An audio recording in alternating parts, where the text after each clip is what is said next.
I wanted to show you guys the M truck, because this is a huge reason as to why I have my Grand Wagoneer.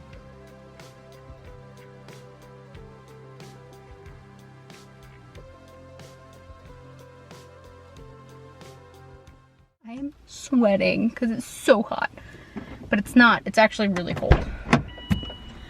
Oh my God.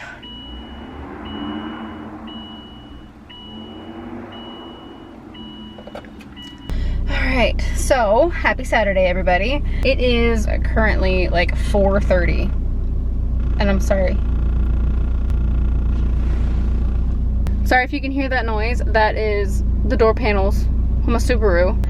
I am currently at work, where I have been since 8 o'clock this morning, and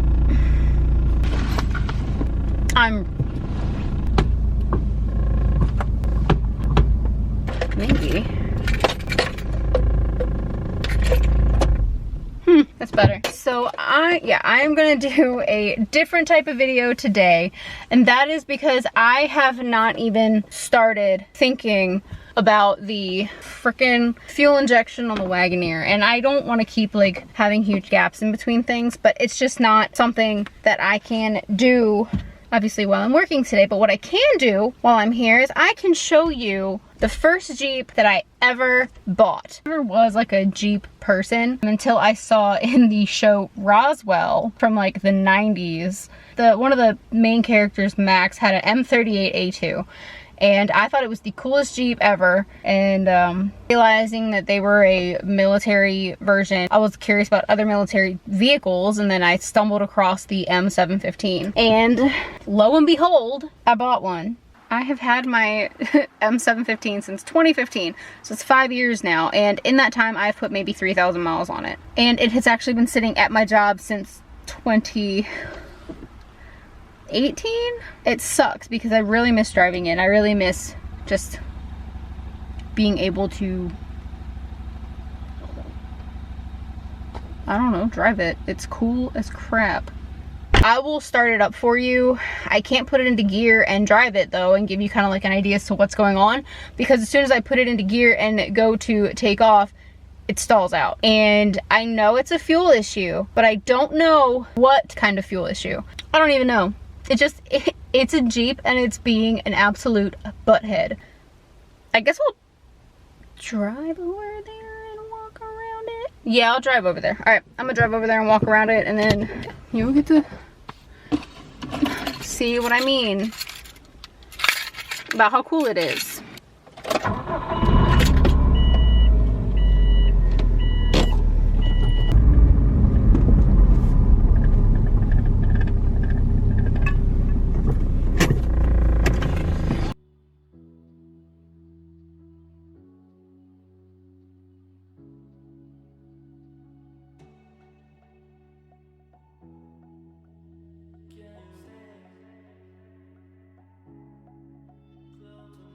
Yep, it's a 1969 M715. Has 15,000 original miles on it, and it is pretty damn cool.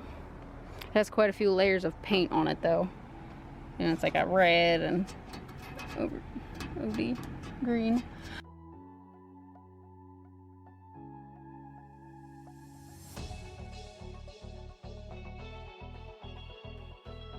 But yep, so as you can see, like the bottom of the rear, this piece is completely like rotted through, and I need to take care of that. So this thing's actually in really good shape considering the amount of crap it has been through. A lot of surface rust that will be taken care of. And then, you know, it obviously has that, this is awesome. I love a Jeep. And then the rocker panels are also rotted through.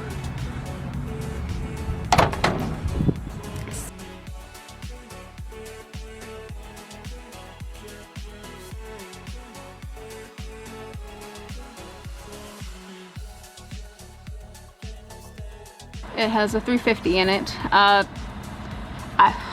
Honestly, looking at the valve covers, It kind of looks like it's from maybe an 87 is what I narrowed it down to. Like me and everybody at my work kind of narrowed it down to like maybe an 87. That was changed over from throttle body to carburetor because the ignition system wasn't wanted, like we didn't want to mess with the ignition system. So with the 24 volt, it does have a stock heater option, but I am actually going to take this off because I have been having overheating issues in the summer, and I think I didn't have them until we put this on. And honestly, at this point, it doesn't get driven enough to worry about having heat in the winter. You know, maybe if I could get it running, that's one thing, but I have an electric fan. I really want to put a mechanical fan back on there because of the other issues that I've been having. But you can see the master cylinder, of course, is already rusted over because that's typically what happens. Here's that little 24 volt ignition box, a reducer for the distributor back there. Crazy part about it not running well is the fact that it does idle fantastically. I mean, there are like zero issues with it idling. The gears are still stock, so they're 587s, and I have the kit from BJ's to make them 456s, which will help tremendously with the amount of leaking that my transfer case does. I also have the conversion kit to swap it, so that'll be divorced instead of married. So that will help also with a lot of the gear noise, for those of you who don't understand what the point is of that. Thing is super cool. And one thing I did also want to mention is, obviously you see all this rust. I live in Virginia where rust is an issue, but I also do have another front fascia. I bought it for the Wagoneer to possibly do a Rhino Girl conversion to have them sort of match, but I am not gonna do that anymore. I'm gonna keep the Wagoneer as is. But yeah, there is my big baby. Definitely more of a rust project than a not running well project. We will see how this goes. Wish me luck.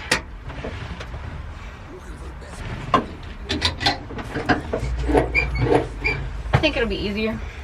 So first I like to start it without the ignition switched on because it helps recirculates the oil.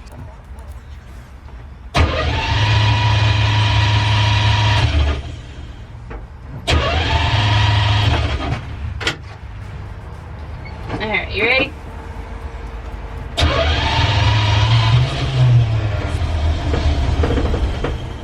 Attempt 1.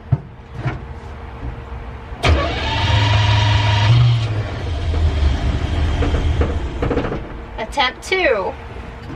Let's show that a little bit.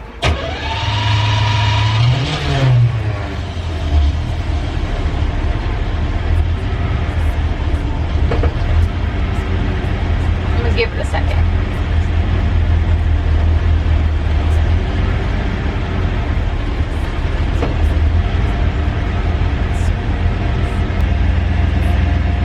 Idles well.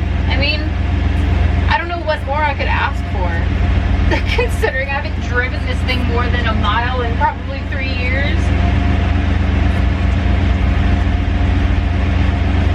So, alright, push the choke all the way back in. This is what it sounds like inside.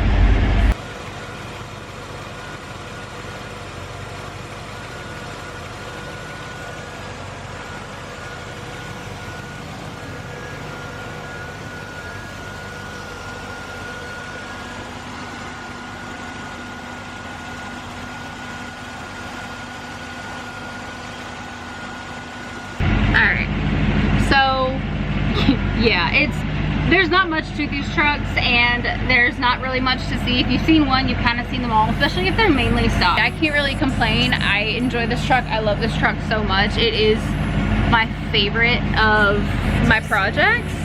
I don't know what more you could ask for with something as cool as this.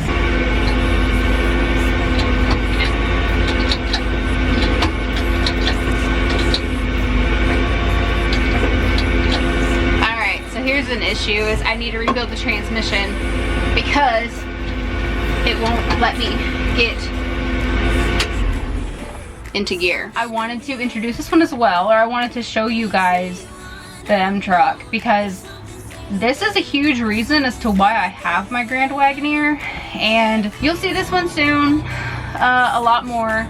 There are a lot of things I need to do with it. Hopefully next weekend I'll be able to take this into the shop and blow out the fuel lines, see if I can figure out why it's not pulling fuel from there to here, and if I have to replace a mechanical fuel pump, that's whatever. If it's in the carburetor that I just had rebuilt, fine. Or get it home, worry about the body work, and then do an LS swap. Oh God. And just to let you know what's in the bed of this truck, it's a bunch of shit. So I got freaking 2-cylinder heads from a 5-liter Tau motor. I have a Beta 2 over there. I got this full of transmission fluid. I got a monster can, some trash, and then beer cans. I don't drink. Those aren't mine. And my wheel chock. Maybe I'll put that out. Ooh. There. Now I know it won't go anywhere.